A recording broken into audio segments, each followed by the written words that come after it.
नमस्कार दोस्तों। तो कैसे हैं आप लोग? उम्मीद है आप लोग अच्छे होंगे, मस्त होंगे और स्वस्थ होंगे। तो आज जो है हम आपके लिए विस्टास बुक का चैप्टर 3 लेके आए हैं, जिसका नाम है journey to the end of the earth, जो कि तिसानी दोशी जी के द्वारा लिखा गया है। तो इसमें जो है अंटार्कटिका, यानी कि जो पृथ्वी का जहाँ पर अंत माना जाता है, कि पृथ्वी का यहाँ पर अंटार्कटिका में अंत होता है। तो आज जो है हम अंटार्कटिका के बारे में बात करने वाले हैं, जिसमें जो है हम आपके लिए 5 इंपॉर्टेंट क्वेश्चन, जिनमें 2 लॉन्ग क्वेश्चन भी हैं जो कि आपकी परीक्षाओं में ज़रूर पूछते आते हैं। तो आइए बिना देरी के वीडियो को स्टार्ट करते हैं। तो हमारा पहला प्रश्न है, what was the purpose of the visit to Antarctica? यानी कि अंटार्कटिका के भ्रमण का क्या उद्देश्य था? यानी कि जो तिसानी दोशी जी हैं, उन्होंने कहा है कि अंटार्कटिका के उद्देश्य का क्या भ्रमण है, जो कि वहां पर वो घूमने गई थी। तो हमारा आंसर है, Antarctica is the coldest desert and windest continent in the world. यानी कि अंटार्कटिका जो है दुनिया का सबसे ठंडा और शुष्क और सबसे तेज हवा वाला महाद्वीप माना जाता है। अंटार्कटिका एक ऐसी जगह है जहां पर चारों तरफ बर्फ ही बर्फ है, और वहां का क्षेत्र जो है सबसे ज्यादा ठंडा है पूरे वर्ल्ड में। आगे आता है, it was to realise how real was the threat of global warming and depletion of the ozone layer. यानी कि यह महसूस करना था कि ग्लोबल वार्मिंग और ओजोन परत की कमी का खतरा कितना वास्तविक है। तो तिसानी दोशी जी जो है अंटार्कटिका का भ्रमण करने के लिए गई, और वहां पर जो है उन्होंने देखा कि अंटार्कटिका जो है दुनिया का सबसे ठंडा और शुष्क क्षेत्र है, जिसमें सबसे ज्यादा तेज हवा भी चलती है। और उन्होंने वहां पर यह महसूस किया कि ग्लोबल वार्मिंग जो है आज के टाइम की सबसे बड़ी प्रॉब्लम है। वहां पर जो है ओजोन परत की कमी का खतरा भी वास्तविक बना हुआ है। अब हमारा नेक्स्ट क्वेश्चन है, what wonder did the author realise when he reached Antarctica? यानी कि अंटार्कटिका पहुंचने पर लेखक को किन आश्चर्यों का एहसास हुआ था? तो हमारा आंसर है, the author was surprised and happy also to put her foot at the Antarctica. यानी कि लेखिका को अंटार्कटिका पर पैर रखकर आश्चर्य भी हुआ और खुशी भी हुई, क्योंकि पूरा दृश्य बहुत बड़ा था। It was because the whole landscape was very large and spread under the blue sky. और उसको जो है खुशी भी हुई, और नीचे आकाश के नीचे फैला हुआ था। यानी कि उन्होंने देखा कि पूरा क्षेत्र जो है आकाश के नीचे बिल्कुल सफेद ही सफेद चारों तरफ दिखाई दे रहा था। अब आगे आता है, it was white ice everywhere and loneliness. यानी कि हर तरफ जो है सफेद बर्फ और अकेलापन ही दिखाई दे रहा था। नो नॉइज एट ऑल, बिल्कुल भी शोर नहीं था। Once India and Antarctica were united together and were the same part of a land mass. यानी कि एक समय भारत और अंटार्कटिका एक साथ एकजुट और हुआ करते थे। आगे आता है, it was also surprising for her. यानी कि यह भी उसके लिए आश्चर्य की बात थी। यानी कि जब अंटार्कटिका और भारत एक ही एकजुट हुआ करते थे और एक ही भूभाग के हिस्से भी थे।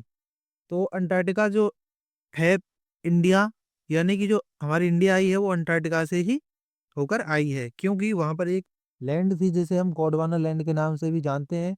ये जो है आपको ज्योग्राफी में पढ़ने के लिए मिलता है, तो हम जो है इसे आपको ज्योग्राफी में भी पढ़ा देंगे। तो आइए फिलहाल में हम अपने टॉपिक पर चलते हैं। अब हमारा नेक्स्ट क्वेश्चन है, how is the study of Antarctica useful to us? यानी कि अंटार्कटिका का अध्ययन जो है हमारे लिए किस प्रकार उपयोगी है? तो हमारा आंसर है, ancient southern super continent Gondwana existed रफली around the present day Antarctica. यानी कि एक विशाल दक्षिणी सुपर महाद्वीप गोंडवाना वर्तमान में अंटार्कटिका के आसपास मौजूद था। यानी कि जो अब वर्तमान में तो वो जो है भारत है, लेकिन वो जो है पहले के टाइम पर अंटार्कटिका के आसपास मौजूद हुआ करता था। आगे आता है, human had not reached there. यानी कि वहां तक इंसान नहीं पहुंचते थे। द क्लाइमेट वॉज वार्मर, वहां गर्म जलवायु थी। अब आगे आता है, there was a vast rarity of plants and animal for 500 million years Gondwana thrived, यानी कि वहां पौधे और जानवरों की विशाल विविधता थी, जो कि 500 मिलियन वर्षों तक गोंडवाना पर फलता और फूलता रहा। अब आगे आता है, डायनासोर्स वर वाइप्ड आउट, यानी कि फिर डायनासोर भी खत्म हो गए। द एज ऑफ मैमलेस बिगेन, यानी कि स्तनधारियों का भी युग प्रारंभ भी हो गया। स्तनधारी यानी कि जो कि धरती पर वास करते हैं। आगे आता है, the land mass was forced to separate into countries, यानी कि भूभाग को देशों में विभाजित होने के लिए मजबूर किया गया। यानी कि जो अंटार्कटिका है, इसको जो है कई भूभागों में जो है बांट दिया गया। आगे आता है, Antarctica and India were the part of the same land mass, यानी कि अंटार्कटिका और भारत एक ही भूभाग के हिस्से थे। आगे आता है, India pushed northward jamming against Asia and formed the Himalayas, यानी कि भारत में उत्तर की ओर धकेल कर, यानी कि भारत को उत्तर की ओर धकेल कर एशिया के विरुद्ध मोर्चा खोल दिया गया और हिमालय का निर्माण किया गया। यानी कि जब अंटार्कटिका से वो जो है भारत इधर की तरफ आकर जो भारत वाली प्लेट टकराई, तो उसके टकराव के कारण जो है हिमालय का निर्माण हुआ। आगे आता है, south America drifted of the joint north America, और जो दक्षिण अमेरिका था वो अलग हो गया और उत्तरी अमेरिका में शामिल हो गया। तो अमेरिका और भारत जो है पहले अंटार्कटिका का हिस्सा हुआ करते थे। अब हमारा नेक्स्ट क्वेश्चन आता है, what was the student of ice programme, what was it aim, यानी कि स्टूडेंट्स के लिए आइस का कार्यक्रम क्या था और इसका क्या उद्देश्य था। तो हमारा आंसर है, student on ice is an award-winning program of offering unique learning expectation in the Antarctica and the Arctic, यानी कि स्टूडेंट्स के लिए आइस का जो बर्फ का एक पुरस्कार विजेता है कार्यक्रम है, जो कि अंटार्कटिका और आर्कटिक में अद्वितीय शिक्षण अभियानों की पेशकश करता है। आगे आता है, it's mandate is to provide students from around the world with inspiring educational opportunity, यानी कि इसका उद्देश्य दुनिया भर के छात्रों को प्रेरित करने और शैक्षिक अवसर प्रदान करने के लिए है। अब हमारा आगे आता है, it aims to do exactly this by talking high school student to the ends of the world and in doing so help them foster a new understanding and respect for our planet, यानी कि इसका उद्देश्य high school के छात्रों को दुनिया के अंतिम छोर तक ले जाना और ऐसा करने में उन्हें हमारे ग्रह के लिए एक नई समझ और सम्मान को बढ़ावा देने में मदद करना है। आगे आता है, it has been an operation for 6 year now, यानी कि यह अब 6 साल से चल रहा था। आगे आता है, he died by Canadian Geoff Green, यानी कि जियोफ ग्रीन जो जिसका यानी कि जिसका नेतृत्व एक कैनेडियन जियोफ ग्रीन कर रहे हैं। आगे आता है, who initially talk celebrities and retired reach curiosity seekers, यानी कि जिन्होंने शुरुआत में मशहूर हस्तियों और सेनावृत्ति अमीर जिज्ञासा चाहने वाले को लिया था। अब हमारा नेक्स्ट क्वेश्चन आता है, assess the human impact on Antarctica, यानी कि अंटार्कटिका पर मानव प्रभाव का क्या आंकलन हुआ, यानी कि आकलन कीजिए।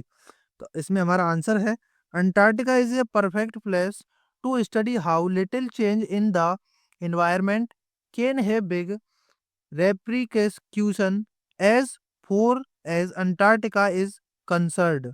यानी कि अंटार्कटिका का अध्ययन करने के लिए एक आदर्श स्थान है कि जहां एक अंटार्कटिका का संबंध भी पर्यावरण में छोटे बदलावों का कितना असर हो सकता है। आगे आता है various human activities like exploiting the limited resources and clearest burning of forest fuel have already created a blanket of carbon dioxide, increased the average global temperature and caused the retreating। यानी कि सीमित संसाधनों का दोहन और जीवाश्म ईंधन यानी कि जीवाश्म ईंधन को लापरवाही से जलाने जैसी विभिन्न मानवीय गतिविधियों ने पहले ही कार्बन डाइऑक्साइड का एक कंबल यानी कि एक लेयर को जो है तैयार कर दिया है और औसत वैश्विक तापमान में वृद्धि भी हुई है। आगे आता है of glacier melting of ice caps and collapse of ice shelves as far as Antarctica. यानी कि और ग्लेशियरों के पीछे यानी ग्लेशियर जो होते हैं उनके पीछे हटने से बर्फ की चोटियों के पिघलने और अंटार्कटिका तक बर्फ की अलमारियों के बहने का भी कारण बना है। यानी कि जो कार्बन डाइऑक्साइड ज्यादा छूट रहा है उसके कारण जो है ग्लोबल वार्मिंग होती है, यानी कि ओजोन परत जो है एक सूरज से आने वाली किरणों को जो है रोकती है, जो कि हमारे लिए काफी ज्यादा हानिकारक होती है। लेकिन अब जो है ओजोन परत में ही एक छेद हो गया है जिसके कारण ग्लोबल वार्मिंग ज्यादा बढ़ रही है और लोगों को जो है स्किन कैंसर भी होने लगा है। अब हमारा आगे आता है global warming does not only change the geographical feature but also cause depletion in the ozone layer which will affect the activities of the phytoconus, the tall grasses which support the lives of marine animal and bird of the region। यानी कि global warming न केवल भौगोलिक विशेषताओं को बदलती है बल्कि ओजोन परत में भी कमी लाती है, जो फाइटोप्लैंक्टन की गतिविधियों को प्रभावित करेगी। लंबी घास से क्षेत्र के समुद्री जानवरों और पक्षियों के जीवन का भी समर्थन यानी कि उन्हें नष्ट कर देगी। तो ये जो है इस चैप्टर का एक्सप्लेनेशन यानी कि इनके क्वेश्चनों का एक्सप्लेनेशन हो चुका है और आपको उम्मीद है कि ये अच्छे से समझ में आए होंगे। अगर नहीं आए हैं तो आप जो है वीडियो को दोबारा से देखिए, आपको फिर से जो है ये अच्छे से समझ में आ जाएगा और आपको जो है इतने ही अक्षरों में जो है अपने क्वेश्चन को लिखना है ताकि आपको पूरे में से पूरे नंबर मिले। तो उम्मीद है कि आप लोगों को ये वीडियो जरूर पसंद आई होगी। तो मिलते हैं नेक्स्ट वीडियो में, तब तक के लिए जय हिंद, वंदे मातरम।